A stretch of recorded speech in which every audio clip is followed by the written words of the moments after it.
আমরা পিনাকি দাদা ইলিয়াস ভাইয়ের সাথে সম্মিলিতভাবে বিভিন্নভাবে রাজনৈতিক পরামর্শ করে কাজ করতাম। আমরা কোন জায়গায় বিরোধটা হলো, তারা বলছিল যে সেনাবাহিনীর বিরুদ্ধে মিছিল করতে হবে।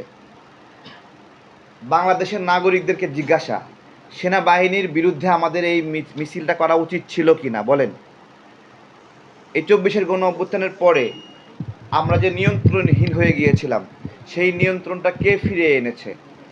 সেই সেনাবাহিনী এই দেশের ক্ষমতা নেওয়ার সুযোগ ছিল কিনা এবং তারা সেই লোভটা করেছে কিনা? জাস্ট ইয়েস এবং নো। তারা কিন্তু সেই লোভটা করেনি। সেই সেনাবাহিনীর বিরুদ্ধে আমাদের মিছিল করতে বলেছে, আমরা মিছিল করিনি। এরপর থেকে সম্পর্ক খারাপ হয়ে গেছে। সম্পর্ক আরও খারাপ হয়ে গেছে। ইলিয়াস ভাইকে জিজ্ঞাসা করেছিলাম লাইভের মধ্যে, আপনি এবং পিনাকি দাদা একসাথে কি সেনাবাহিনীর বিরুদ্ধে প্রোগ্রাম দিয়েছেন? পিনাকি দাদা দেখলাম যে তার ফেসবুক পোস্টে দিছে ইলিয়াস এবং পিনাকি যৌথভাবে সেনাবাহিনীর বিরুদ্ধে মিছিল দিছে। আপনি কি এটা দিয়েছিলেন? ইলিয়াস ভাই বলতেছে না, আমি এটা দেই নাই। তাহলে পিনাকি দাদার কথাটা মিথ্যা হয়ে গেল। এইটাতে ভিডিওটা ভাইরাল হওয়াতে আমার উপরে পিনাকি দাদা এবং ইলিয়াস ভাই রাগ করছে।